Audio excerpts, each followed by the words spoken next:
Hello mga babigo! Welcome back sa ating bagong YouTube channel. Ito ang pinakamaingay ngayon YouTuber sa platang YouTube. Ako si Kabibig, maglebak-lebak na dyan with evidence na ko po. Kabahan na si BBM at ang senatorial slate nila kasi parang VP Sara is doing her action silently. Nako, marami ang nagsabi na i-flush sa inidoro daw itong senatorial slate ni Bongbong Marcos. Ayaw na nila yung mga old style na politiko, yung mga ilang term nang nakaupo pero walang nagawa sa bansa. Palaging kumukuha na lang sahod galing sa sambayanang Pilipino. In return, walang binigay. Nako, ito kabibiga, latest news.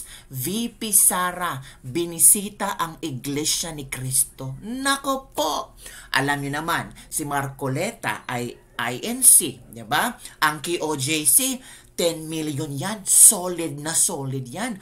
Kung sino ang gusto ni VP Sara, mga senador, nako, panalong 10 million yan. Agad-agad 10 million yan. At ang Iglesia ni Cristo, nako, of course, kung saan papunta si Marcoleta, kung sino yung kasama ni Marcoleta, of course, madadama yan, iboboto yan. Kaya si VP Sara, binisita ang Iglesia ni Cristo. Nataranta na ang ilang mga senador na nag-file under senatorial slate ni Bongbong Marcos. Yung iba nga, nagsialisa na. Kasi ramdam nila na hindi talaga sila mananalo. So, kailangan lang maging independent. So, ito kabibig ha. Manood tayo sa isang video kung saan binisita ni VP Sara ang, ang INC. Ano ba ang rason kung bakit binisita ni VP Sara ang INC? Baka bibig gusto lang niya makausap ang leader ng INC. We don't know. Okay, let's watch this video ha. Para klaro at hindi tayo gawa ng issue. Go. President Sara Duterte sa Executive Minister ng Iglesia ni Cristo kahapon. Narito pong detalye. Alas 3 ng hapon nang dumating si Vice President Sara sa Iglesia ni Cristo Central Office sa lungsod ng Quezon. Kinagawa ng mga lider ng bansa ang pagbisita sa Central Office, panahon man ng eleksyon o hindi, upang magbigay pugay sa mga naitutulong ng Iglesia sa ating lipunan. Matatandaan na halos eksaktong 1 taon ang nakalipas nang ang pangalawang Pangulo ay nag-courtesy call sa Executive Minister, ang kapatid ni Eduardo V. Manalo. Buti pa si VP Sara, naalala niya. Anniversary courtesy call ang ginawa ni VP Sara ha. Hindi pangangampanya. Anniversary courtesy call. Naalala ba ni BBM ito? Hindi. Diba? So it means si BBM wala talagang utang na loob, no? Wala talaga siyang utang na loob. Kasi after nanalo, nagbisita ba si BBM sa sa INC? Para magpasalamat? Or di kaya courtesy call lang? Diba? Samantala sa isinagawang pagdalaw kahapon, patuloy niyang kinilala ang mga makabuluhang proyekto ng Iglesia. Kabilang sa mga ito, ang mga paglingap sa ating mga kababayan, lalo na sa panahon ng matitinding kahirapan at mga kalamidad. Ang ganitong programa ay hindi lamang matagumpay na naisasagawa ng Iglesia ni Cristo sa ating bansa, kundi maging sa iba't ibang panig ng mundo, lalo't kapag sumasapit ang buwan ng Oktubre, kung kailan isinasagawa ang worldwide lingap sa mamamayan. Ang isa pa sa mga may tuturing na malaking naitutulong ng Iglesia sa ating lipunan ay ang pagtuturo ukol sa ikapagiging mabuting Pilipino, pagkakaroon ng maayos na pamumuhay at pagiging masunurin sa pamahalaan. Tiwala ang pangalawang Pangulo na patuloy na magiging malakas na katuwang ng pamahalaan ang Iglesia ni Cristo sa iba't ibang proyekto na makatutulong sa ating mga kababayan. Bukod sa pagpupugay at pagpapasalamat ni VP Sara, ay pinaabot din niya ang kanyang mabubuting hangarin para sa kapatiran ng Iglesia ni Cristo. Buti pa si VP Sara. Yan ang magandang Vice Presidente. Hindi nakakalimot. Anniversary courtesy call pala ito. Diba kabibig? Yan na dapat ang tawag dito, may utang na loob. Hindi nakakalimot kung saan siya nagsimula, kung sino yung tumulong sa kanya. O, diba mga kabibig? Paano yan? Yung iba dyan, nakalimot na yata. Oy. Nakalimot na sila. Oy. Kung saan sila galing. Mga kabibig, ganun talaga. Diba? Ang hirap mga kabibig. Pag ganitong estilo ang ating makikita ba? Na mga na mga leader na pagkatapos na nakuha na ang kailang mga gusto ay iiwanan na ang mga tao, 'di ba? Ito The Agony of the Filipinas, lugmok na lugmok, 'di ba? May papanood akong video sa inyo ha. Gusto ko yung reaction video ni Waray Laban. Ipaki-follow naman po ang kanyang page ni Waray Laban mga kabibi. Ito Waray Laban. Pakinggan natin si Miss Waray Laban. Biruin mo itong vampira na to ay inassign ni Bangag bilang tagapangalaga ng kayamanan ng bansa. Sabi nga, 'di ba? Ang vampira pinagbantay sa blood bank, 'di ba? Tapos ang buaya naman ay pinagbantay sa kaban ng bayan. 'Di ba? Tagapangasiwa, tagapag-aproba ang buaya. Diba? At ang bangag ay manipulado. Manipulado, nililis sa Satanas, manipulado ng vampira at manipulado ng buaya. So anong mangyayari sa gobyerno natin? Ano ang mangyayari sa mga Pilipino? Lahat talaga ng kapalpakan ng gobyernong ito, walang ibang dapat sisihin kundi si Bangag. Diba? Kasi siya naman talaga ang head of the state.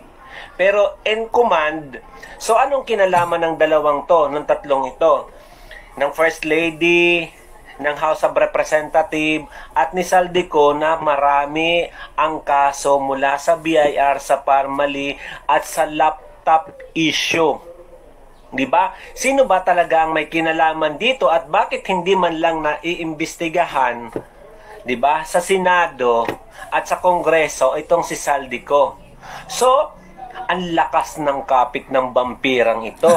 Sa bagay, ikaw ba naman vampira na bantay ng blood bank? Diba? Ito talagang bangag na to, wala talagang magandang gagawin sa bansa natin. Hindi nakakapagdesisyon ng tama. Sanhi ng kahirapan ng Pilipino. Sanhi ng dinaranas natin ngayon ay lahat ito ay kasalanan ng ating presidente. Dahil kung totoosin, kung may kamay na bakal yan, hindi ganito kagulo ang bansa natin. Diba? Sa kapabayaan niya kung bakit yung vampira na yan ay inappoint niya bilang tagapagbantay, diba, ng pera ng taong bayan, at ang buayang yan ay tagapamahala ng pera ng taong bayan. So silang dalawa ang makikinabang. So, kumusta ang presidente natin? Ano ba to, presidente o puppet na lang? Walang alam, hindi in touch sa mga nangyayari sa bayan dahil busy sa pagdudurog na lang.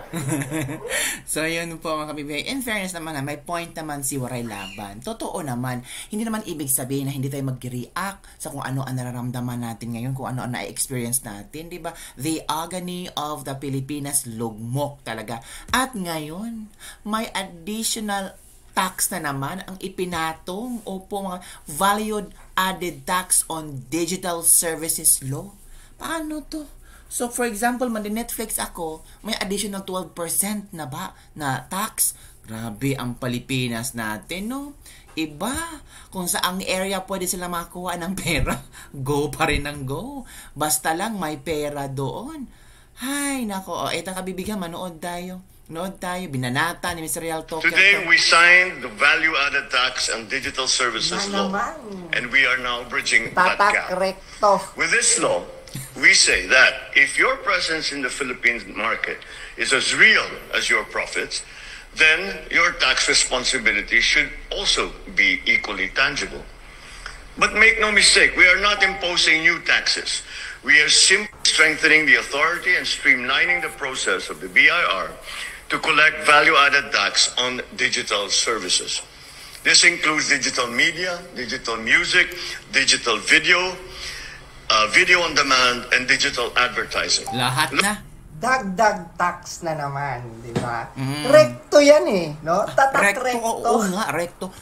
Di ba si Recto din yung parang nag-propose or dahilan, di ba? Bakit nadagdag yung tax natin dati? At ngayon na naman, magdadagdag na naman sila ng value-added tax sa mga digital platforms. I think maaapektuhan din dito yung mga online sellers, di ba? Yung mga ginagamit ang online platform. Alam niyo mga Lods, wala naman sanang problema yung magdagdag ng tax eh. Kasi di ba sa ibang bansa, malalaki din yung taxes na binabayaran. Tama. Pero dapat equally, di ba? Dapat mataas din yung benepisyo, mataas ang sweldo. Hindi mo makuha ng pera sa PhilHealth. Equal. And at the same time, di ba, yung mga gamot, accessible dapat. Di ba? Yung mga importanteng benepisyo na kailangan ng mga Pilipino. Mga gamot, di ba? Yung mga sa hospital, di ba? Lalo na yung mga kababayan natin may mga malubha at malalang karamdaman na hindi na nila kailangan, di ba? Na hindi na nila kaya pa pagdating sa financial. Dapat na shoulder na yan ng gobyerno. 'Di ba? Kasi I've heard sa ibang bansa ganyan eh. 'Di ba? So, walang problem kung tataas ang tax basta yung benepisyo ramdam talaga ng mga Pilipino. Hindi yung patataasan na naman ang tax. Tapos after, 'di ba, ano ang benepisyo na pwedeng maibigay niyan sa mga Pilipino? Wala. O, 'di ba mga kabibi? So, ramdam nyo ba ang bagong value-added tax sa mga digital formats? Marami na naman mag-angal-angal nito. So, yun lang kabibig ng ating latest libag-libag for today. Again, hindi politika or namumulitika si VP Sara na nagpunta siya sa Iglesia ni Cristo. Nandun siya kasi it's the anniversary of the courtesy call na ginawa niya noong kasagsagan ng eleksyon. Buti pa si VP Sara, nakaisip at may respeto sa INC. Don't forget to like, subscribe, and share this video. Bye everyone. See you next time.